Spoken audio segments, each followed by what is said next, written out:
তার জান্নাতে ঢোকার ক্ষেত্রে আর কোনো বাধা থাকে না, একটি জিনিস ছাড়া, সেটা হলো মরণ। সেটা কি? লোকটা মরে না তাই জান্নাতে যায় না, মরলেই জান্নাতে। এখন এই ভালোবাসার সেন্স ছেলে মেয়েদের মধ্যে এত বাড়ছে, আমরা যখন দাখিল পরীক্ষা দিই তখন বুঝতাম ভালোবাসা কি। এখন ক্লাস 4 এর বাচ্চাই কয় আমি ওইটারে ভালোবাসি, ওইটা আমার, ওইটা বলে ওর। ক্লাস 4 এর বাচ্চা ক্লাসে ভাগ করে নিছে কে কার। ভরসা রাখবে একজনের উপর, তিনি কে? মুমিন কখনো হতাশ হয়? মুমিন কখনো নিরাশ হয়? মুমিনের চাইবার জায়গা আছে না নাই? মুমিনের একটা পাওয়ার জায়গা আছে না নাই? এজন্য রাব্বুল আলামিন বলেন, ইয়া আইয়ুহাল্লাযীনা আমানু তুবু ইলাল্লাহি তাওবাতান নাসুহা। ও বিশ্বাসীরা, ও মুমিন বান্দারা, তোমরা যদি চলতি পথে জীবনের কোনো অংশে পাপ করে ফেলো, অন্যায় করে ফেলো, অপরাধ করে ফেলো, নিরাশ হবে না, হতাশ হবে না, তওবা করো, আমার কাছে ফিরে আসো। তওবার মতো তওবা করলে আমি আল্লাহ সব গুনাহ মাফ করে দেব। কি সম্ভাবনার বাণী! তুবু ইলাল্লাহি তাওবাতান নাসুহা। তবে তওবাটা হতে হবে তওবার মতো তওবা, সিনসিয়ার তওবা, একনিষ্ঠ তওবা, যে তওবাতে চোখের পানি থাকবে কি থাকবে না? বিশ্বনবী বললেন, 2 ফোঁটা পানি আল্লাহর কাছে প্রিয়। এক হলো জিহাদের ময়দানে রক্তের ফোঁটা, 2 হলো অনুতপ্ত বান্দার চোখের পানির ফোঁটা। অনুতপ্ত বান্দা যখন অনুতপ্ত হয়ে চোখের পানি ছেড়ে আল্লাহর কাছে ক্ষমা চায়, তার চোখের পানি চোখ বেয়ে নাকের ডগাবে জমিনে পড়ার আগে ওই বান্দার সব গুনাহ মাফ করে কে? আবার আল্লাহ বললেন, কুল ইয়া ইবাদিয়াল্লাযীনা আসরাফু আলা আনফুসিহিম লা তাকনাতু মির রাহমাতিল্লাহ ইন্নাল্লাহা ইয়াগফিরুয যুনুবা জামিআ ইন্নাহু হুয়াল গফুরুর রহিম। আল্লাহ বললেন, গোলাম যারা পাপ করেছো, যারা অন্যায় করেছো, নিজের উপর নিজে জুলুম করেছো, লা তাকনাতু মির রাহমাতিল্লাহ, আল্লাহর রহমত থেকে নিরাশ হয়ে যেও না। লা তাইআসু মির রাউহিল্লাহ, আল্লাহর রহমত থেকে নিরাশ হবে না। ইন্নাহু লা ইয়াইআসু মির রাউহিল্লাহি ইল্লাল কওমুল কাফিরুন, কাফের মুশরিক ছাড়া কেউ আল্লাহর রহমত থেকে নিরাশ হয় না। ঠিক কি না? কি আশার বাণী, কি সম্ভাবনার বাণী! নিরাশ হয়েও না, হতাশ হয়েও না, ভরসা রাখো কার উপর? আপনি কত পাপ করেছেন, কত নামাজ ছাড়ছেন, আপনি কত মিথ্যা বলছেন, কত জুলুম করছেন, কত ওজনে কম দিয়েছেন, কত সুদ খেয়েছেন, কত ঘুষ খেয়েছেন। আপনার পাপ যত বড় হোক, আল্লাহর দয়া ক্ষমার মহাসাগর তার চেয়েও বড়। আপনার পাপ আর অন্যায় যদি হয় বিলের পানির সমান, খালের পানির সমান, আল্লাহর দয়া হলো সাগরের পানির সমান। আপনার পাপ আর অন্যায় যদি হয় সাগরের পানির সমান, আমার আল্লাহর দয়া আর ভালোবাসা হলো মহাসাগরের পানির সমান। আপনার পাপ আর অন্যায় যদি হয় বড় বড় পাহাড়ের সমান, আল্লাহর দয়া হলো আকাশের সমান। ঠিক কিনা? আল্লাহ তুমি দয়ার সাগর, রহমানুর রহিম, তোমার দয়ায় পূর্ণ আমার সারা নিশিদিন, তোমার দয়ায় পূর্ণ আমার সারা নিশিদিন। চিল্লায় বলেন ঠিক কিনা? তার দয়ার শেষ নাই, তার মায়ার শেষ নাই, তার ভালোবাসার কোনো শেষ নাই। আমি আমারে যত ভালোবাসি তার চেয়েও আমারে বেশি ভালোবাসে কে? আমার বাবা মা আমারে যত বেশি ভালোবাসে তার চেয়েও আমারে বেশি ভালোবাসে কে? আল্লাহ ভালোবাসা তৈরি করে ভালোবাসাকে 100 টুকরা করলেন। 99 টুকরা ভালোবাসা আল্লাহ নিজের মধ্যে রাখলেন, আর 1 টুকরা ভালোবাসা আল্লাহ সবার মধ্যে ঢেলে দিলেন। দেখেন, 1 টুকরা ভালোবাসা পাইয়া আমাদের ভালোবাসার গানের শেষ নাই, ভালোবাসার নাটকের শেষ নাই, ভালোবাসার উপন্যাসের শেষ নাই, ভালোবাসার দিবসেরও শেষ নাই। আছে না নাই? 14ই ফেব্রুয়ারি বিশ্ব বেহায়া ভালোবাসা দিবস। ও 2টারে মিলাইছে, বেহায়াও রাখছে আবার ভালোবাসাও রাখছে। বিশ্ব বেহায়া দিবস, এটার সাথে মুসলমানদের কোনো সম্পর্ক নাই। চিল্লায় বলেন ঠিক কিনা? আমাদের সব সময় ভালোবাসা থাকে, সকালে ভালোবাসা, দুপুরে ভালোবাসা, রাতে ভালোবাসা, সবার জন্য সবার ভালোবাসা। আছে না নাই? রাসূল আমার ভালোবাসা, রাসূল আমার আলো আশা, রাসূল আমার প্রেম বিরহের মূল আলোচনা, রসুল আমার কাজে কর্মের অনুপ্রেরণা। ঠিক কিনা? আমাদের ভালোবাসার কোনো ঘাটতি নাই, এজন্য আমাদের ভালোবাসার জন্য দিবস লাগে না। যাদের ভালোবাসা নাই, যাদের মধ্যে কিলাকিলি, এদের দরকার ভালোবাসা দিবস। আমরা এই সমস্ত ভালোবাসা দিবস পালন করি না। ভালোবাসারে 100 টুকরা করে 99 টুকরা নিজের মধ্যে রেখে দিলেন, আরাম করে দিলেন কয় টুকরা? 1 টুকরার ধাক্কায় কি ভালোবাসা! 1 টুকরা না দিয়ে যদি 10 টুকরা দিত, তাহলে ভালোবাসা দিবস পালন করতাম মনে হয় 30টা। কথা কন। তারপর আবার আইয়ুব বাচ্চু মরার আগে বলে গেছে, সব ভালো তুই একা বাসিস নে, একটু ভালোবাসতে দিস মোরে, এক আকাশে তারা তুই একা গুনিস নে। সব মুখস্থ বলা বাংলা। তো 1 টুকরা ভালোবাসার কত নমুনা, কত মানুষের কত ভালোবাসার ঘটনা জানা আছে, কত ভালোবাসার স্টোরি জানা আছে, কত ফিল্মের স্ক্রিপ্ট আমাদের মুখস্থ আছে, জানা আছে যে ভালোবাসার জন্য কি করে, নায়ক নায়িকার জন্য কি করে, গার্লফ্রেন্ড বয়ফ্রেন্ডের জন্য কি করে। এই গার্লফ্রেন্ড বয়ফ্রেন্ড এদিকে ঢুকে নাই, আশা করি জুরিতে এগুলো নাই। আলহামদুলিল্লাহ। হ্যাঁ, কেউ কয় নাই, কেউ কয় আছে। ইনশাল্লাহ নাই। এগুলো যেন জুরিতে ঢুকতেও না পারে, চিল্লা এখন ঠিক কিনা?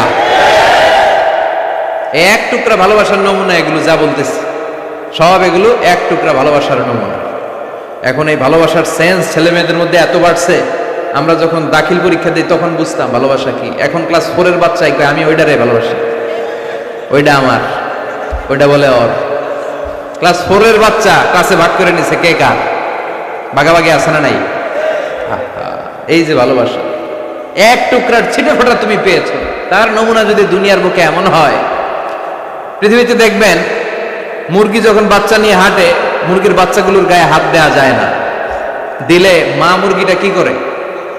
কামড় দিতে আসে, ঠোকর মারতে আসে। ছাগলের বাচ্চার গায়ে হাত দিলে ছাগলের মা চেতে যায়। 1 টুকরা ভালোবাসার ছিটে ফোটা। পত্রিকায় আমি দেখেছি বন্যার পানিতে পানি খাইতে খাইতে মা মরে গেছে, বাচ্চাটারে বুদ্ধি করে বালতির মধ্যে ধরে রাখছে, বাচ্চাকে জীবিত অবস্থায় পাওয়া গিয়েছে, আর মা লাশ। বাচ্চার ভালোবাসায় মা জীবন দিল, আছে না নাই? স্ত্রীকে বাঁচাতে যে চকবাজারের অগ্নিকাণ্ডে স্ত্রী সন্তান সম্ভবা, স্ত্রী এত বড় পেট, নামতে পারে না সিঁড়ি দিয়ে, আগুন দাউ দাউ করে, স্ত্রীকে ছেড়ে স্বামীও নামে নাই, স্ত্রীও জ্বলে গেল, ঝলসে গেল, স্বামীও ঝলসে গেল। স্ত্রীর ভালোবাসার জন্য স্বামী জীবন দিয়েছে। কয় টুকরা ভালোবাসা? পুরো 1 টুকরা ওই বেড়ায় পাইছে নাকি সবাই মিলে 1 টুকরা? সবাই মিলে ভাগে যোগে 1 টুকরা। এইটার নমুনা যদি পৃথিবীতে এমন হয় যে স্ত্রীকে বাঁচানোর জন্য স্বামী নিজের দেহটারে ঝলসে দেয়, বাচ্চাটারে বাঁচানোর জন্য মা নিজের জীবনকে বিলিয়ে দেয়, তাহলে যার মধ্যে 99 ভালোবাসা যিনি অটুট রেখেছেন, তার ভালোবাসা বেশি না কম? ওই আল্লাহর উপর ভরসা লাগে।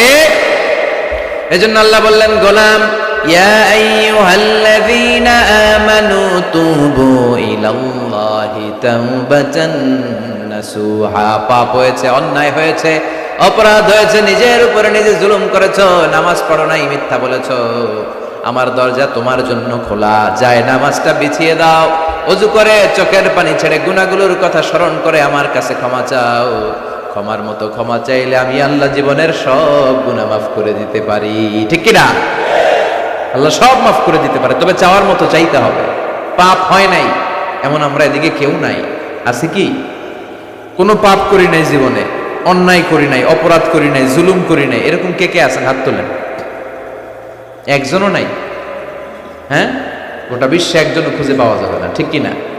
পাপের সাগরে হাবুডুবু খাই, কেউ না জানুক আমার পাপ, আমার পাপের খবর রাখে কে? পৃথিবী না জানুক আমি তো জানি, আমি কি পাপ করেছি হায়। পৃথিবী না জানুক আমি তো জানি, আমি কি পাপ করেছি হায়। আমার পাপের করলে বিচার, বাঁচার আমার নাই উপায়। দয়াময় প্রভু মাফ করো আমায়, মাফ করো আমায়। ঠিক কিনা? কেউ জানে না, জানে কে? আমার পাপের খবর কেউ রাখে না, রাখে কে? কেউ পাপের খবর রাখে না, আল্লাহ জানে। পাপ নাই এমন কোন লোক নাই। বিষ্ণু বলেছেন কুল্লুকুম খাত্তাউন, তোমরা সবাই পাপী। আমরা সবাই কি? সবাই বলেন, আমরা সবাই কি? শুধু কি পাপী? পাপীর ঘরের পাপী। আমি পাপী, আমার বাপ পাপী, আমার দাদা পাপী, আমার 14 গোষ্ঠী পাপী। চিল্লায় বলেন ঠিক কিনা? বিষ্ণু বললেন কুল্লুকুম খাত্তাউন, সব পাপী। আর এই পাপীদের মধ্যে সব চাইতে শ্রেষ্ঠ পাপী ওই পাপী যেই পাপী পাপ করার পরে তওবা করে কার কাছে? আল্লাহ চায় পাপ করলেই যেন আমরা আল্লাহর কাছে মাফ চাই। আল্লাহ মাফ করে দিতে বড্ড পছন্দ করে। চোখের পানি দেখতে আল্লাহর বড্ড ভাল লাগে। সব সময় মাফের দরজা খোলা 24/7। আল্লাহ বলে আনা গাফিরুয যামবি ওয়া কাবিলিত তাওব। আমার কাজ হচ্ছে গুনাহ মাফ করা, তওবা কবুল করা। শয়তানের কাজ আমাদেরকে ওয়াসওয়াসা দেয়া। আমাদের কাজ হচ্ছে পাপ করা, আর আল্লাহর কাজ হচ্ছে মাফ করা। সুবহানাল্লাহ পড়েন। আল্লাহ বলে তোরা যদি পাপ না করতে আর মাফ না চাইতি, তোদেরকে মেরে এমন নতুন এক জাতি আমি তৈরি করতাম যারা সকালে পাপ করে দুপুরে মাফ চাইতো, দুপুরে পাপ করে রাতে মাফ চাইতো, শীতকালে পাপ করে গ্রীষ্মকালে মাফ চাইতো, 2018-তে পাপ করে 19 সালে মাফ চাইতো, আর আমি মাফ করে দিয়ে ওদেরকে ধন্য করে দিতাম। শয়তান আল্লাহর চ্যালেঞ্জ দিল, আল্লাহ এত জান্নাত কেন বানালেন? আপনার বান্দাদেরকে তো জান্নাতে ঢুকাতে পারবেন না। আপনি আমারে বানিয়েছেন জাহান্নামী, আমিও সবাইরে নিয়ে একসাথে জামাতে জাহান্নামে ঢুকবো। কিভাবে? জামাতে। জামাতে ঢুকবো আল্লাহ। আমিও জাহান্নামী, ওরাও জাহান্নামী, আমিও শেষ, ওগরেও শেষ। আল্লাহ বলে তাই তুই আমারে চ্যালেঞ্জ দিলি? আমার উপরে কথা, আমার উপরে তোর স্পর্ধা। আমি তো রাজাধিরাজ, আমি সব রাজার বড় রাজা, আমার উপরে কথা চলে না, আমার উপরে কথা চলে না। তুই পাপ করাবি, ওয়াসওয়াসা দিবি, ধোঁকা দিবি, বান্দা পাপ করবে, কিন্তু যখন ক্ষমা চাইবে আমি সব মাফ করে দেব, তুই কি করবি? সুবহানাল্লাহ কবেন না? শয়তান বলে আল্লাহ হিসাবটা এত সোজা না। লা আকুদান্না লাহুম সিরাতাকাল মুস্তাকিম। তোমার বান্দা তাফসীর মাহফিলে তাফসীর শুনতে যেতে চাইবে, মাঝ রাস্তায় ধোঁকা দিয়ে আমি গানের কনসার্টে নিয়ে যাব। জামাতে নামাজ পড়ার জন্য ঘর থেকে বেরোবে, মাঝ রাস্তায় ধোঁকা দিয়ে মদের আড্ডাখানায় নেব, পাপ করাবো, অন্যায় করাবো, গুনাহ করাবো, ওয়াসওয়াসা দিব। রগের ভেতরে ঢুকে, মাজরার দাম, রক্তের শিরা উপশিরার ভেতরে ঢুকে ঢুকে তোমার বান্দারে ধোঁকা দেব। একটা বান্দারেও জান্নাতে নিতে পারবা না। আল্লাহ বললেন ইজ্জতি ওয়া জালালি ওয়া ইরতিফা'i মাকানি। ও শয়তান শুনে রাখ, আমার ইজ্জতের কসম, আমার জালালিয়াতের কসম, আমার ক্ষমতার দাপটের কসম, আমার বান্দা আজীবন অন্যায় করবে, পাপ করবে, জুলুম করবে, কিন্তু একদিন তাফসীর মাহফিলে এসে নিজের পাপের কথা স্মরণ করে, আমার মহানত্বের কথা স্মরণ করে চোখের পানি ছেড়ে দিবে। বান্দা চোখের পানি ছাড়ার সাথে সাথে আমি জীবনের সব গুনাহ মাফ করে দিয়ে বান্দার নাম জান্নাতীদের কাতারে তুলে দেব। আমি মাফ করব, তুই কি করবি? আমি জান্নাতে ঢুকাবো, তোর কি করার আছে? চিল্লায় এখন আল্লাহু আকবার। এজন্য সব সময় আল্লাহর কাছে তওবা করার দরকার আছে না নাই? বিশ্বনবী বলেন আল্লাহি লা আস্তাগফিরুল্লাহ ওয়া আতুবু ফিল ইয়াউমি আকসার মিন 70 মাররা। ওয়াল্লাহি, মানে আল্লাহর শপথ। বিশ্বনবী বলছেন আল্লাহর শপথ, আল্লাহর কসম, আমি বিশ্বনবী প্রতিদিন 70 বারেরও বেশি তওবা আর ইস্তেগফার পড়ি। কয়বার? 70 বারেরও বেশি। আকসার মিন 70 মাররা। যে নবীর কোনো গুনাহ নাই, বিশ্বনবীর গুনাহ আছে নাকি? কথা কন না, কোনো পাপ নাই, তারপরেও তওবা করতে কয়বার? বিশ্বনবী যদি 70 বার তওবা করতে, আমাদের করা দরকার কয়বার? হ্যাঁ, 70,000 বার। আমরা করি কয়বার? একবারও না, কয়বার করতা? 70,000 বার করতা নি? পাপের সাগরে হাবুডুবু খায়, আমাদের তো 70,000 বার করা দরকার। এজন্য আল্লাহ বলে এখনো দেরি হয় নাই। Never lose hope, never be sad, never be frustrated. হতাশ হয়ো না, আমি আল্লাহর রহমতের দরজা খোলা আছে না নাই? অনুতপ্ত হয়ে যাও। তওবা কবুলের কিছু শর্ত আছে। 1 নাম্বার শর্ত হচ্ছে acknowledgement. You have to acknowledge what you have committed. আপনি কি পাপ করছেন আগে ঘোষণা দেন। তওবা কেমনে করবেন শিখাই দেই। প্রথমে ঘোষণা, আল্লাহ আকাশের নিচে জামিনের উপরে আমার চেয়ে বড় পাপী কেউ নাই। সগীরা কবিরা, জেনে না জেনে, ইচ্ছায় অনিচ্ছায়, শিরকে বেদাতি, শয়তানের ধোকায় পড়ে, নফসের ওয়াসওয়াসায় অনেক পাপ করেছি। আল্লাহ আল্লাহ আমি স্বীকার গেলাম, আমি পাপী, আমার চেয়ে বড় পাপী কেউ না। প্রথমে আপনি স্বীকার যাবেন সব। 2 নম্বরের রিপেন্টেন্স আর নাদামা, অনুতপ্ত হবেন। চোখের পানি ছাড়বেন, অনুতপ্ত হবেন, লজ্জিত হবেন, চোখের পানির দৃশ্য দেখে আল্লাহর বড্ড ভালো লাগে। সুবহানাল্লাহ পড়েন। 3 নম্বরে স্টপ। যে পাপের জন্য তওবা করেছেন স্টপ, অনেক হয়েছে, আর না, থামেন, ওই পাপ কাজ বন্ধ করেন। 3 নম্বরে to hate what you have done. আপনি যেই পাপ করেছেন এটা মন থেকে ঘৃণা করেন, মন থেকে এটাকে ঘৃণা করতে হবে। 5 নাম্বার হচ্ছে to determine that you never repeat this sin in your life again. আল্লাহর ওয়াদা দেন যে আল্লাহ পারতপক্ষে আমার জীবনে এই পাপ আর করব না। তার মানে প্রথমে আপনি স্বীকার গেলেন, 2 নম্বরে অনুতপ্ত হলেন, 3 নম্বরে পাপ কাজ বন্ধ করে দিলেন, 4 নম্বরে পাপ কাজটা মনে প্রাণে ঘৃণা করলেন, 5 নম্বরে আল্লাহর কাছে ওয়াদা দিলেন আল্লাহ আর পাপ করব না। এই 5টা শর্তের আলোকে যদি আল্লাহর কাছে তওবা করেন, তওবা কবুল করবে কে? সাইয়েদনা আদম আলাইহিস সালাম ভুল করে নিষিদ্ধ গাছের ফল খেলেন জান্নাতে, আল্লাহ দুনিয়ায় পাঠালেন, সাইয়েদনা আদম কাঁদতে শুরু করলেন, কিন্তু আল্লাহ ক্ষমা করেন না। ফাতালাক্কা আদম মির রাব্বিহি কালিমাতিন ফাতাবা আলাইহি। এরপর আল্লাহ সাইয়েদনা আদমকে কিছু কালিমাত, কিছু বাক্য শিখিয়ে দিলেন আর বললেন, আদম এই কালিমাগুলো, এই বাক্যগুলো দিয়ে চেয়েছে আমার কাছে কাঁদো, আমি ক্ষমা করে দিব। সাইয়েদনা আদম আল্লাহর শেখানো বাক্যগুলো দিয়ে ক্ষমা চাইতে শুরু করলেন। রব্বানা যালামনা আনফুসানা ওয়া ইল্লাম তাগফির লানা ওয়া তারহামনা লানাকুনান্না মিনাল খাসিরিন। ও আল্লাহ, জুলুম করেছি, অন্যায় করেছি, পাপ করেছি, তুমি যদি মাফ না করো আমরা ক্ষতিগ্রস্ত হয়ে যাব। ঠিক কি না? অন্যায় হলেই এই দোয়াটা করার দরকার আছে না নাই? রব্বানা যালামনা সবার মুখস্থ আছে না?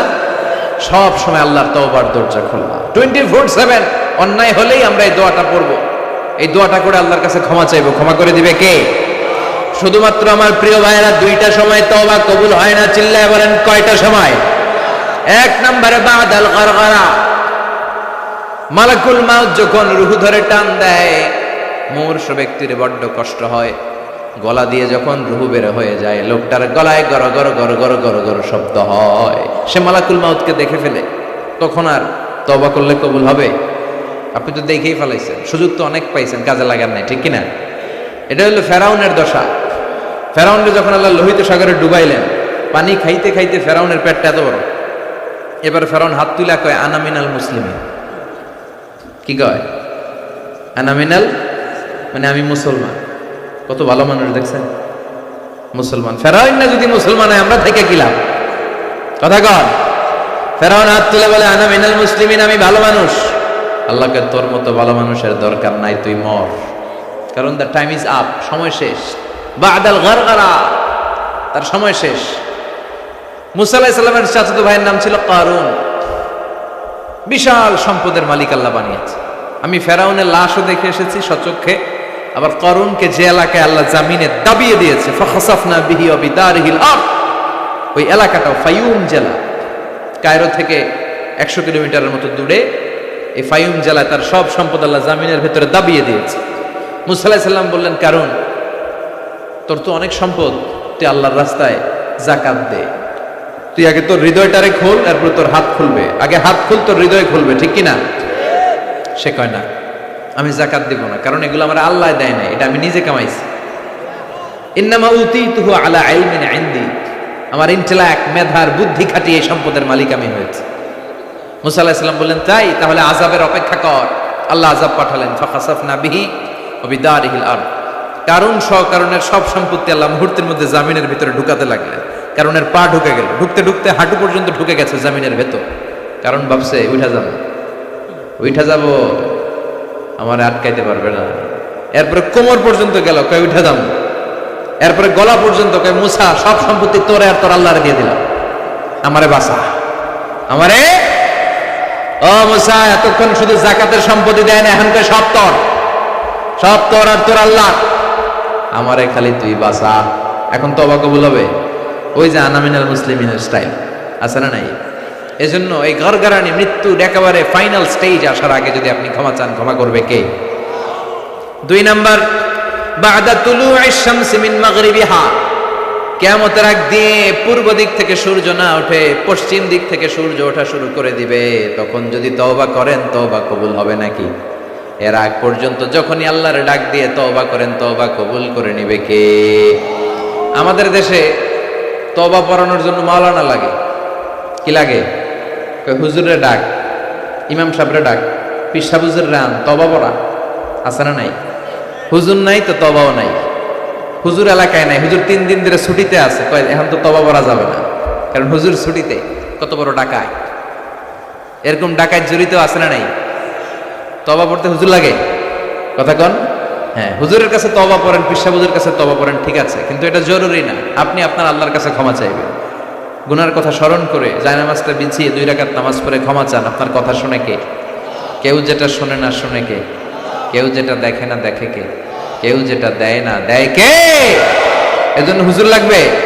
ইমাম সাহেব হুজুর, মুয়াজ্জিন হুজুর, বড় হুজুর, ছোট হুজুর, পীর সাহেব হুজুর, কাউরে লাগবে? আপনার তওবা আপনি, আমার তওবা আমি। পাপ করলেই মাফ চাবো, এটার নাম তওবা। তওবা মানে to return to your Lord, আল্লাহর কাছে ফিরে আসবেন। আল্লাহর গোলাম আল্লাহর কাছে ফিরে আসবে, এরই নাম তওবা। এজন্য আল্লাহ বললেন, গোলাম তুবু ইলাল্লাহি তাওবাতান নাসুহা, একনিষ্ঠ তওবা করো, একনিষ্ঠভাবে ক্ষমা চাও। ক্ষমার মতো ক্ষমা চাইলে সব গুনাহ মাফ করে দিবে কে? প্রতিদিন আমরা তওবা করব, রাজি আছেন? প্রতিদিন ইস্তিগফার করব। কয়বার? কথা হয় না আতুক্কা? হ্যাঁ, কমসে কম 70 বার চেষ্টা করব। প্রতিদিন পড়ব আস্তাগফিরুল্লাহ। কি পড়ব? আরো জোরে পড়ি আস্তাগফিরুল্লাহ। বিশ্বনবী বলেন, মান লাজিমাল ইস্তিগফার, যে সব সময় ইস্তিগফারের সাথে লেগে থাকে তার 5টা সওয়াব। 1 নম্বরে জাআলাল্লাহু লাহু মিন কুল্লি দিকিন মাখরাজা, বিপদে পড়লে উদ্ধার করবে কে? ওয়া মিন কুল্লি হাম্মিন ফারাজা, তার জীবনের সব দুশ্চিন্তা দূর করে দিবে কে? তাকে টেনশন মুক্ত করবে কে? আমাদের জীবনে টেনশন আছে না নাই? টেনশন নাই কার কার হাত তোলেন। হ্যাঁ, এই পোলাপান তোকে কি টেনশন? কিরে পড়ালেখা টেনশন? তার মানে টেনশন নাই এমন মানুষ খুঁজে পাওয়া যাবে না। সবার টেনশন আছে, পড়ালেখার টেনশন, আবার কয়েকটা আছে বিয়ার টেনশন, আছে না নাই? বিয়ের সময় হলে বিয়ের টেনশন হওয়াটাই স্বাভাবিক। ক্যারিয়ার নিয়ে টেনশন, কেউ বিদেশে যেতে চায়, ব্যবসা করতে চায়, টেনশন আর টেনশন, টেনশন আর টেনশন। ইস্তিগফার বারবার পড়লে তোমার টেনশন থাকবে না, টেনশন মুক্ত মানুষ হয়ে যাবে। চিল্লা এখন ঠিক কিনা? 3 নম্বরে ওয়ারযুকহু মিন হাইসু লা ইয়াহতাসিব, এমন জায়গা থেকে রব্বুল আলামিন রিজিকের ব্যবস্থা করবে আপনি কল্পনাও করতে পারবেন না। রিজিকের মালিক কে? আমাদের খাবারের ব্যবস্থা করে কে? এই যে আমরা পানি খাই, পানির ব্যবস্থা করে কে? মিঠা নদীর পানি, আল্লাহ তোমার মেহেরবানি, সুন্দর ফুল সুন্দর ফল, মিঠা নদীর পানি, আল্লাহ তোমার মেহেরবানি। আলহামদুলিল্লাহ পড়েন। তার মানে সবসময় যে ব্যক্তিটা ইস্তিগফার পড়বে তার জীবনে টেনশন থাকবে না, তার জীবনে কোনো বিপদ থাকবে না, তার সবসময় রিজিকের মালিক হয়ে যাবে কে? 4 নম্বরে আল্লাহর কোনো আযাব তার উপর আসবে না, আল্লাহর কোনো আযাব তার উপর পতিত হবে। ওমা কানাল্লাহু মুআযযিবাহুম ওয়া হুম ইস্তাগফিরুন,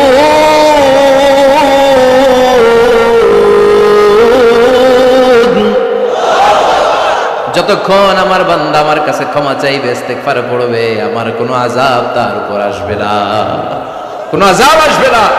সব ধরনের আযাব থেকে আপনাকে মুক্ত রাখবে কে? 5 নম্বরে আপনারে মুস্তাজাবুদ দাওয়া বানিয়ে দিবে কে? মুস্তাজাবুদ দাওয়া মানে এমন ব্যক্তি, যে ব্যক্তি হাত তুলে দোয়া করতে দেরি হয়ে যায়, দোয়াটা কবুল হতে দেরি হয় না। এদিকে কেউ আছেন মুস্তাজাবুদ দাওয়া, যে হুজুর আমি যখনই হাত তুলে দোয়া করি তখনই আল্লাহ কবুল করে, থাকলেও হাত তুলেন না, এই গোপন জিনিস কাউরে জানায়েন না, ভেজালে করবেন, মুস্তাজাবুদ দাওয়া হয়ে যাবে। আজকে বলে রাখি, ইস্তিগফার সব সময় পড়লে কি হবেন? মুস্তাজাবুদ দাওয়া। আপনি দোয়া করা মাত্র কবুল করে নিবে কে?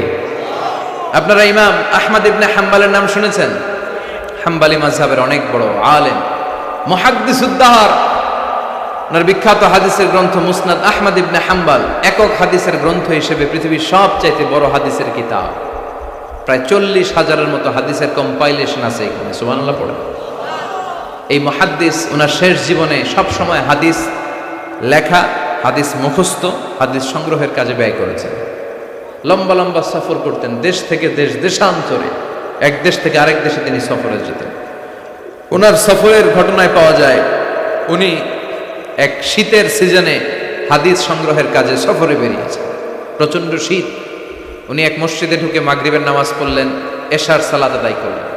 এরপরে ভাবলেন বাইরে এত শীত, যাওয়ার তো জায়গা নাই, এক কাজ করি মসজিদেই ইবাদত করে আর হাদিস পড়ে পড়ে কাটাই, ফজরের সালাত জামাতে পড়ে তারপরে বের হন। উনি ব্যাগ থেকে কাঁথা বের করে হাদিসের কিতাব নিয়ে পড়তে লাগলেন, কিন্তু মসজিদের দারোয়ান এসে বলে, উখরুজ মিনাল মসজিদ ইয়া শেখ, এই বুড়া মসজিদ থেকে বেরো। চিনে নাই, উনি যে এত বড় আলেমে দ্বীন মুহাদ্দিস চিনতে পারে নাই। ইমাম আহমদ ইবনে হাম্বল বললেন, বাবা বাইরের শীত, আমি কই যাব, আমি মুসাফির মানুষ, আমি এই মসজিদে ফজরের সালাতও পড়ব, জামাতে পড়ে তারপরে বেরোবো, রাতটা আমারে থাকতে দাও।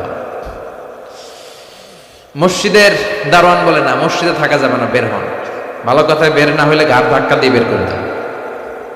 কি আর করা, উনি ব্যাগ নিয়ে বের হয়ে গেলেন, শীতে কাঁপছেন।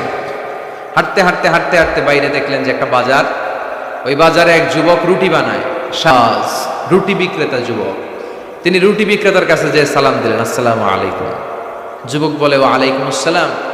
আহমদ ইবনে হাম্বল বলল, বাবা আমি তোমার রুটির দোকানের পাশে বসে রাতটা কাটাতে চাই আর তোমার এই চুলা থেকে আগুন পোহাতে চাই, যদি তুমি অনুমতি দাও। যুবক বলে, আহলান ওয়া সাহলান ওয়া মারহাবান বিক ইয়া শেখ, আসেন বসেন, কোনো সমস্যা নাই। আপনি চুলা থেকে আগুন পোহাবেন, এতে আমার ক্ষতি কি? আলহামদুলিল্লাহ পড়েন। আহমদ ইবনে হাম্বল খুশি হয়ে গেলেন, উনি বসলেন। উনি তাপ নিচ্ছেন, আগুন পোহাচ্ছেন, আর দেখতে পাচ্ছেন যুবকটা বারবার পড়ছে আস্তাগফিরুল্লাহ। যুবকটা বারবার কি পড়ছে? আস্তাগফিরুল্লাহ। রুটি বানায় আর পড়ে আস্তাগফিরুল্লাহ। রুটি চুলায় দেয়, পড়ে আস্তাগফিরুল্লাহ। কেউ রুটি কিনতে আসলে তার কাছে রুটি তুলে দেয়, পড়ে আস্তাগফিরুল্লাহ। টাকা নিয়ে ক্যাশ বক্সে ঢুকায়, আর কি পড়ে? আবার রুটি বানাতে শুরু করে, আর কি পড়ে? ইমাম আহমদ ইবনে হাম্বল তার এই দৃশ্যটা দেখে অবাক হলেন। তিনি প্রশ্ন করলেন, যুবক, মা লাকা ইয়া শাব দাইমান তাকরাউনা আস্তাগফিরুল্লাহ। হে যুবক, কি হলো তোমার? আসার পর থেকেই দেখতেছিস তুমি খালি পড়ো আস্তাগফিরুল্লাহ, খালি পড়ো আস্তাগফিরুল্লাহ, কেন? যুবক বলে, এই ইবাদত করে, এই ইস্তিগফারের সাথে সবসময় লেগে থাকার কারণে আমি অনেক কিছু পেয়েছি। কি পেয়েছো? সে বলতে শুরু করলো, আমি মুস্তাজাবুদ দাওয়া হয়ে গিয়েছি। মুস্তাজাবুদ দাওয়া মানে এমন লোক, যে লোক দোয়া করতে দেরি, ওই দোয়াটা কবুল হতে দেরি হয় না। ইমাম আহমদ ইবনে হাম্বল অবাক হলেন। ফাতাআজ্জাবা আহমদ ইবনে হাম্বল ওয়া ক্বাল, আনতা মুস্তাজাবুদ দাওয়া। অবাক হলেন আর বললেন, বলো কি, তুমি মুস্তাজাবুদ দাওয়া, তুমি জীবনে যা দোয়া করেছো সব কবুল হয়েছে? যুবক বলে, হ্যাঁ, আমি জীবনে যত দোয়া করেছি সব দোয়া কবুল হয়েছে, একটা দোয়া ছাড়া। শুধু একটা দোয়া কবুল হয়নি, বাকি সব দোয়া চাওয়া মাত্রই কবুল করে নিয়েছে কে? এবার আহমদ ইবনে হাম্বলের কিউরিসিটি আরো বেড়ে গেল। আহমদ ইবনে হাম্বল বললেন, বলো কি, সব দোয়া কবুল, আবার একটা দোয়া কবুল হয় নাই, এটা কোন দোয়া রে বাবা? এবার যুবক বলতে শুরু করলো, আমি আল্লাহর কাছে খুব চেয়েছি যে আল্লাহ, শুনেছি এই জামানার সবচেয়ে বড় মুহাদ্দিসের নাম নাকি আহমদ ইবনে হাম্বল। আল্লাহ, আমি মরার আগে ওনার সাথে একবার দেখা করে মরতে চাই। আমি ওনার হাতে হাত রেখে ওনার কাছে বায়াত হতে চাই, ওনার সাথে মুসাফা করতে চাই, আর ওনার কপালে একটা চুমু দিতে চাই। এই কথা শুনে ইমাম আহমদ ইবনে হাম্বল আর ধৈর্য ধারণ করতে পারলেন না, চোখের পানি ছেড়ে দিলেন। বললেন, যুবক, তোমার এই দোয়াটাও আল্লাহর কাছে কবুল হয়েছে, এই দোয়াটাও কবুল হয়েছে। আনা আহমদ ইবনে হাম্বল, আমি আহমদ ইবনে হাম্বল, মুহাদ্দিসুদ দাহর, এই জামানার সবচাইতে বড় মুহাদ্দিস। আমার সাথে দেখা করার জন্য আমার দরবারে তোমার যাওয়ার দরকার নেই, আমাকে আল্লাহ তোমার দরবারে নিয়ে এসেছে। এজন্য বারবার বারবার সব সময় যদি ইস্তিগফারের সাথে আপনি লেগে থাকেন, আপনারে মুস্তাজাবুদ দাওয়া বানিয়ে দিবে কে?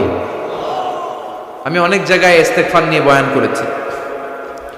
এবছর সিলেটে আপনাদের এই প্রোগ্রামে আসার সময় আমি যখন ঢাকা এয়ারপোর্টে, অনেক যুবকরা দৌড়ে এসেছে, হুজুর আপনি মিজানুর রহমান আজহারি না? আমি বলি হ্যাঁ আমি মিজানুর রহমান আজহারি। বলে হুজুর আপনার আলোচনা শুনে আমার জীবনে অনেক পরিবর্তন হয়েছে।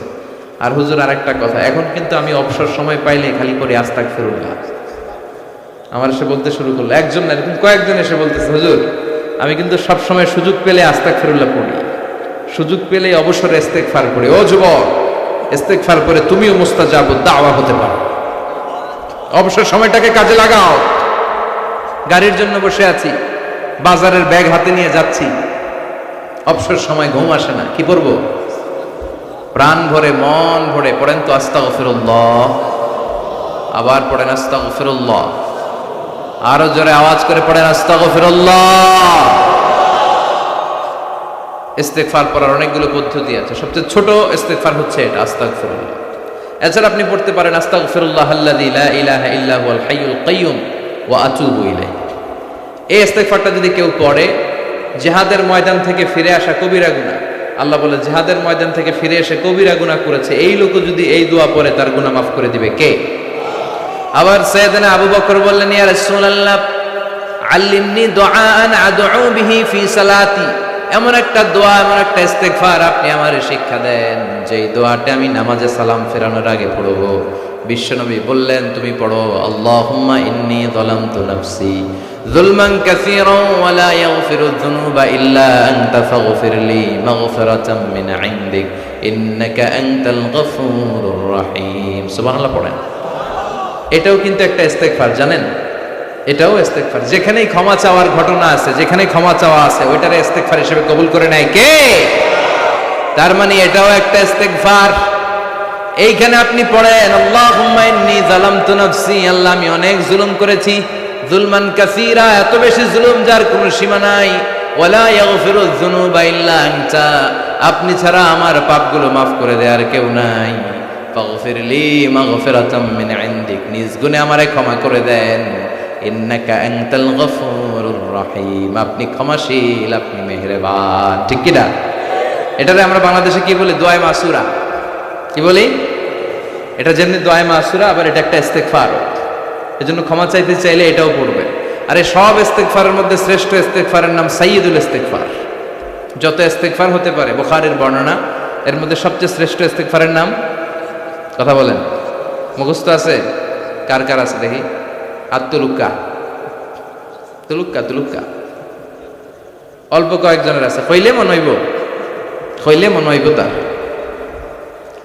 তো এটা হচ্ছে সর্বশ্রেষ্ঠ ইস্তেগফার। এই ইস্তেগফারটা কেউ যদি রাতে পড়ে, ওই রাতে মৃত্যু হলে সে জান্নাতি। এই ইস্তেগফারটা যদি কেউ দিনে পড়ে, ওই দিনে মৃত্যু হলে সে জান্নাতি। এটার নাম সাইয়্যিদুল ইস্তেগফার। আল্লাহুম্মা আনতা রাব্বি লা ইলাহা ইল্লা আনতা খালাকতানি ওয়া আনা আবদুক ওয়া আনা আলা আহদিকা ওয়া ওয়া'দিকা মাস্তাতা'তু আউযু বিকা মিন শাররি মা সানা'তু আবু'ু লাকা বিনি'মাতিকা আলাইয়া ওয়া আবু'ু বিযামবি ফাগফিরলি ফাইন্নাহু লা ইয়াগফিরুয যুনুবা ইল্লা আনতা। সুবহানাল্লাহ পড়েন। এটা মুখস্থ করতে রাজি আছেন? যাদের মুখস্থ নাই, স্মার্টফোন ব্যবহার করেন না আপনারা, ওখানে গুগলে সার্চ বক্সে খালি লিখবেন সাইয়্যিদুল ইস্তেগফার, সাথে সাথে চলে আসবে। মুখস্থ করতে রাজি আছেন সবাই? সবাই রাজি? এগুলো হচ্ছে চুম্বক আমল। এই আমলগুলো কখনো ছাড়া যাবে না। ফরজ সালাতের পরে আমরা মুনাজাত দেওয়ার জন্য পাগল হয়ে যাই, কিন্তু বিশ্বনবী তাসবিহ পড়ার জন্য পাগল হয়ে যেতে। আমরা ফরজ সালাতের পর আল্লাহুম্মা আমিন ইয়া আরহামার রাহিমিন আছে না নাই? বিশ্বনবী এগুলো করতেন না। মুনাজাত দেওয়া জায়েজ আছে, কিন্তু বিশ্বনবী যেটা করতেন ওটা হচ্ছে তাসবিহ পড়তেন। কি পড়তেন? সালাম ফেরানোর পরে বিশ্বনবী পড়তেন আস্তাগফিরুল্লাহ 3 বার। কয়বার? চিল্লায় বলেন। 3 বার আস্তাগফিরুল্লাহ পড়তেন। 33 বার সুবহানাল্লাহ, 33 বার আলহামদুলিল্লাহ, 34 বার আল্লাহু আকবার। এগুলো পড়ে না। ফরজ সালাতের পরে আয়াতুল কুরসি মুখস্থ আছে না?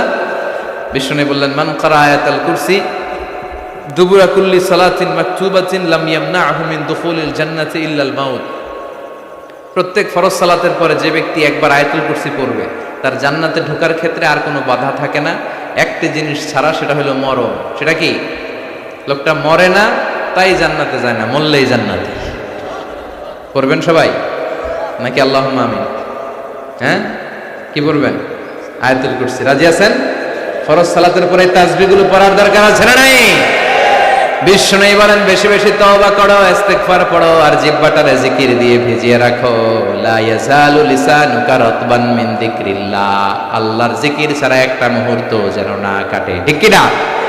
আবার আল্লাহ বললেন ওয়াজকুর রাব্বাকা ফি নাফসিকা তাদাররুআন ওয়া খীফা দুনাল জাহরি বিল কওলি বিল গুদুমি ওয়াল আসাল ওয়ালা তাকুম মিনাল গাফিলিন। ওয়াজকুর রাব্বাকা ফি নাফসিক, আল্লাহর জিকির করো মনে মনে। কিভাবে? মনে মনে। তাদাররুআন ওয়া খীফা, বিনয়ের সাথে, গোপন ভাবে, চিল্লা ফাল্লা করে নয়। আমাদের দেশে চিল্লা ফাল্লার জিকির আছে না নাই? হেই হই হেই হই, হ্যাঁ কি বসেন বৈশা যান, কি বিপদ রে ভাই, এটা কি এক বিপদের জামানায় আসলাম। সব জায়গায় বৈশা যান না, এই বৈশা যান সিস্টেমে জিকির করা যাবে? লাফালাফি করে জিকির করা যাবে? মাথায় এদিকে ধুলানো যাবে? হেই হো আছে না নাই? আলহামদুলিল্লাহ জুরিতে এগুলো ঢুকে নাই।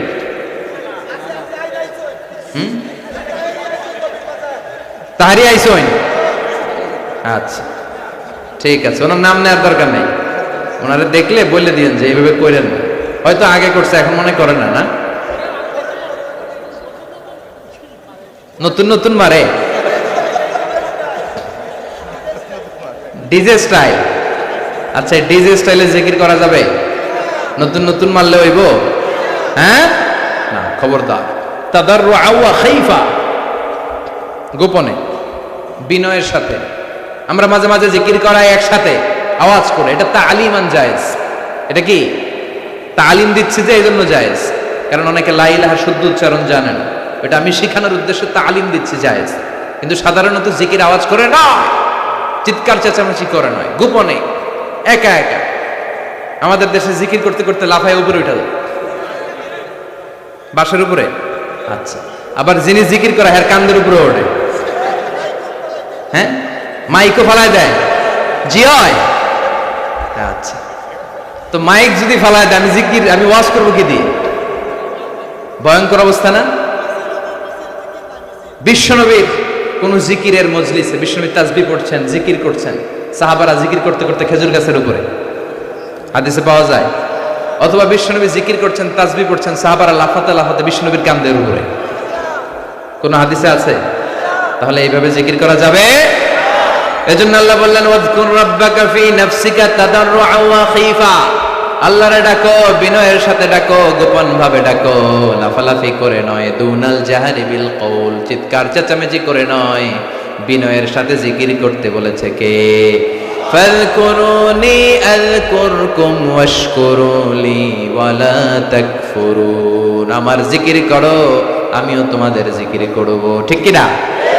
আল্লাহ বলে ফাইন যাকারানি ফি নাফসি যাকারতু ফি নাফসি। খেয়াল করে শুনেন, আমার বান্দা যদি একা একা আমারে ডাকে, আমি একা একা তার স্মরণ করি। ওয়া ইন যাকারানি ফি মালাইন যাকারতুহু ফি মালাইন খায়রিম মিনহু, আর বান্দা যদি মহাসমাবেশে অনেক লোক নিয়ে আমি আল্লাহর জিকির করে আমাকে স্মরণ করে, আমি এর চাইতো শ্রেষ্ঠ একটা মহাসমাবেশ ফেরেশতাদেরকে নিয়ে করে তারপরে বান্দারে স্মরণ করি। আমার বান্দা যদি আমার দিকে এক বিঘত আসতে চায়, আমি আমার বান্দার দিকে এক হাত চলে যাই। বান্দা যদি এক হাত আমার দিকে আসতে চায়, আমি আমার বান্দার দিকে দুই হাত চলে যাই।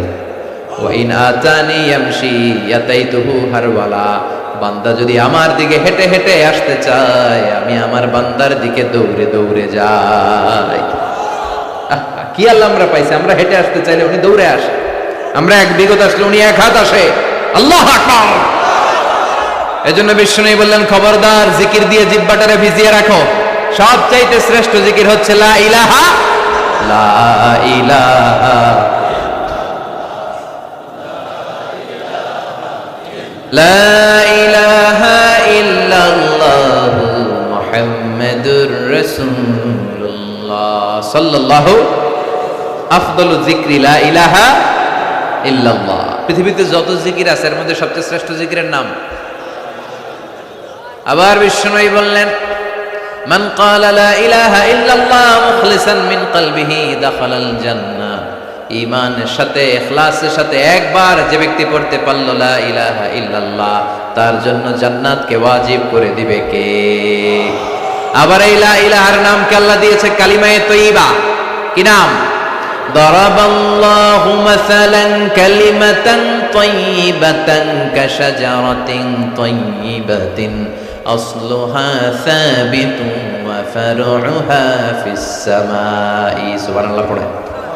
কালিমায়ে তয়্যিবা আসলুহা সাবিত, এটার গোড়াটা শক্ত মজবুত, এটা শেকড়টা মজবুত, আর এটা শাখা প্রশাখা গোটা বিশ্বে ছড়িয়ে গেছে। চিল্লায় বলেন ঠিক কি না? মুসা আলাইহিস সালাম, আবু সাঈদ আল খুদরি রাদিয়াল্লাহু তাআলা আনহুর বর্ণনা, মুস্তাদরাকে হাকিম আর সহিহ ইবনে হিব্বানের হাদিস গ্রন্থে হাদিসটা এসেছে। মুসা আলাইহিস সালাম আল্লাহ তাআলাকে একবার প্রশ্ন করলেন, আল্লাহ আল্লিমনি দুআআন আদউ বিহি, হে আল্লাহ আপনি আমার এমন একটা জিকির বা দোয়া শিক্ষা দেন যে জিকির আর দোয়া দিয়ে আমি আপনার কাছে দোয়া করব আর জিকির করব, এটা জানবো শুধু আমি আর জানবেন আপনি। সুবহানাল্লাহ পড়ে। মুসা আলাইহিস সালাম এরকম অবাক করা অনেক প্রশ্ন আল্লাহর জীবনে করেছে। একবার প্রশ্ন করছে আল্লাহ, আয়াগলিবুকান নাওমু, আপনার ঘুমে ধরে না? কি প্রশ্ন? আল্লাহ আপনার ঘুমে ধরে না? মুসা আলাইহিস সালাম ভাবছে আমি সারাদিন কাজ করলে আমার মনে ঘুমে ধরে, আল্লাহর তো ঘুমে ধরার কথা। আল্লাহ বললেন, 2টা গ্লাস নাও, পানি ভরো, তুর পাহাড়ের উপরে দাঁড়াও। মুসা আলাইহিস সালাম পানি ভর্তি গ্লাস নিয়ে তুর পাহাড়ের উপর দাঁড়িয়ে রইলেন। আল্লাহ বললেন, মুসা দাঁড়িয়ে থাকো। মুসা আলাইহিস সালাম বললেন, আল্লাহ আমি জিজ্ঞেস করলাম কি, আপনি করতে কোন কি?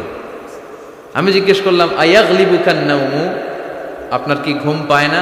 আমি তো সারাদিন ছাগল চড়াই। মা মিন নাবিয়িন ইল্লা রাআল গানাম, এমন কোন নবী ছিল না যে নবীরা ছাগল চড়ায় নাই। আল্লাহ সারাদিন ছাগল চড়ালে বিকেলে তো আমি থাকতেই পারি না ঘুমে, তো আপনার কি ঘুমে ধরে না? আল্লাহ বললেন, নো কথা নাই, পানি ভর্তি গ্লাস নিয়ে দাঁড়িয়ে থাকো। আর ঘুম রে আল্লাহ ডেকে বললেন, ঘুম তুই মুসারে ধর। কি বললেন? মুসাকে ধর। ঘুম যে মুসা আলাইহিস সালামকে ধরছে, আর মুসা আলাইহিস সালাম একবার ডানে কাঁথে একবার বায়ে, ঘুমের ঠেলায় আর থাকতে পারে না, উল্টায় পড়ছে, গ্লাসে উল্টায় পড়ছে, গ্লাসগুলো ভেঙে খান খান হয়ে যায়। আল্লাহ বললেন, মুসা বেশি কিছু হেফাজতের দায়িত্ব দেই নাই, শুধুমাত্র পানি ভর্তি 2টা গ্লাস হেফাজতের দায়িত্ব দিয়েছিলাম, ঘুমের কারণে টিকাতে পারো নাই, ভেঙে ফেলেছো, খান খান হয়েছে। আমি আল্লাহ যদি তোমার মতো ঘুমিয়ে যেতাম, গোটা বিশ্বটা একটার সাথে আরেকটা লাগে পুরো পৃথিবীটা খান খান হয়ে যেত রে মুসা। লা তাখুযুহু সিনাতু ওয়ালা নাওম, never sleep or slumber overtakes him. আল্লাহর ঘুমে তো ধরেই না, ঘুমের আগে যে ঝিমুনি আসে তন্দ্রা, ওইটাও ধরে না। আল্লাহু আকবার। মুসা আলাইহিস সালাম আল্লাহর প্রশ্ন করলেন, আল্লাহ এমন একটা জিকির শিক্ষা দেন যে জিকিরটা কেউ জানবে না, জানবো আমি আর আপনি। আল্লাহ বললেন, মুসা তুমি পড়ো লা ইলাহা ইল্লাল্লাহ। মুসা আলাইহিস সালামকে আল্লাহ একটা কথা কইলেন, আমি কইলাম স্পেশাল একটা দোয়া, স্পেশাল একটা জিকির, এক্সক্লুসিভ, যেটা আমি আর আপনার মধ্যে, আপনি শুনবেন আমি ডাকবেন, কেউ জানবে না। আল্লাহ বললেন, এইটাই এক্সক্লুসিভ, এর চেয়ে এক্সক্লুসিভ নাই, এর চেয়ে এক্সক্লুসিভ হতে পারে না। লাউ তাদাউ লা ইলাহা ইল্লাল্লাহ ফি কাফা, মুসা এই লা ইলাহাকে যদি এক পাল্লায় রাখো, ওয়াস সামাওয়াত সাবউস সামাওয়াত ওয়াল আরদিন, 7 আকাশ 7 জমিন যদি আরেক পাল্লায় রাখো, লা রাজাহাত কাফাতু লা ইলাহা ইল্লাল্লাহ, মুহূর্তের মধ্যে দেখবা লা ইলাহার পাল্লাটা ভারী হয়ে গেছে।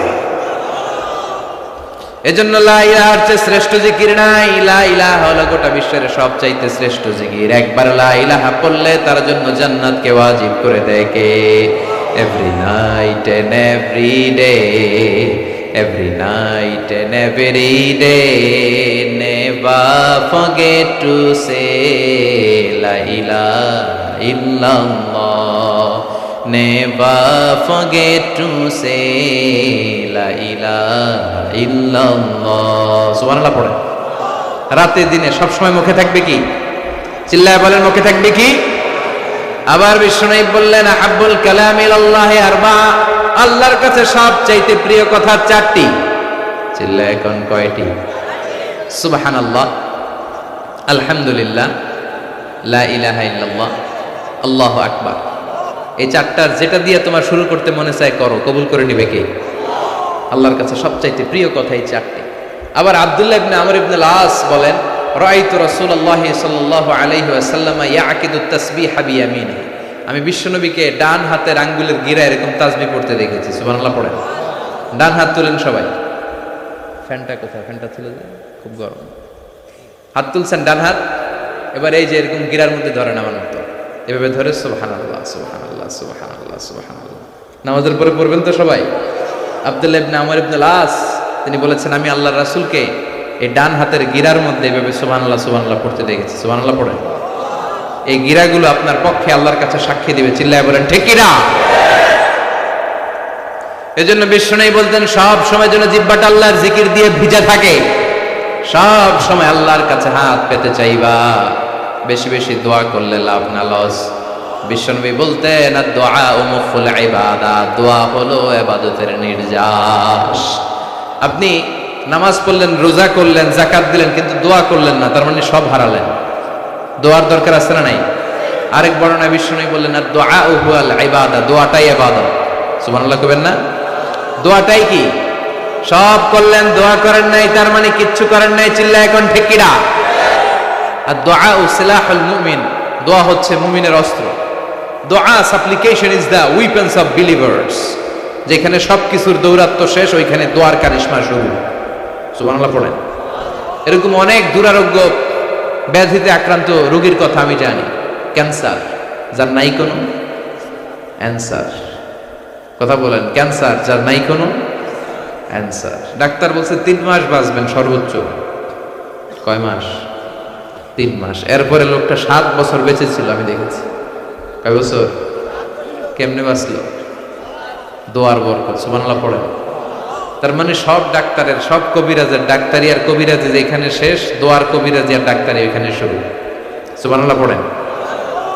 মিসাইল হামলা করলে, ড্রোন হামলা করলে, ড্রোন যেমনি লক্ষ্যবস্তু যে ভেদ করে, দোয়ার মতো দোয়া করলে দোয়াও লক্ষ্যবস্তু ভেদ করে ছাড়বে। চিল্লায় বলেন ঠিক কি না? এজন্য আল্লাহ ডেকে বলে, গোলাম দোয়া করো বেশি বেশি, আমার কাছে চাও। চাইতে হবে কার কাছে? দোয়া নিজের জন্যও করবেন, অন্যের জন্যও করবেন। অনেকে কয়, হুজুর অন্যের জন্য করবো কেন, আমার দামি করবো, হ্যাটটা হ্যাঁ করবো। এরকম আছে না নাই? না, অন্যের জন্য দোয়া করলে লাভ আছে। আপনি যখন কারোর জন্য দোয়া করেন, ফেরেশতারা বলে ওয়ালাহু বিমিসলিন, মানে আল্লাহ সে অন্যের জন্য যেই দোয়াটা করেছে, এই দোয়াটাকে তার জন্য তুমি আগে কবুল করে নাও।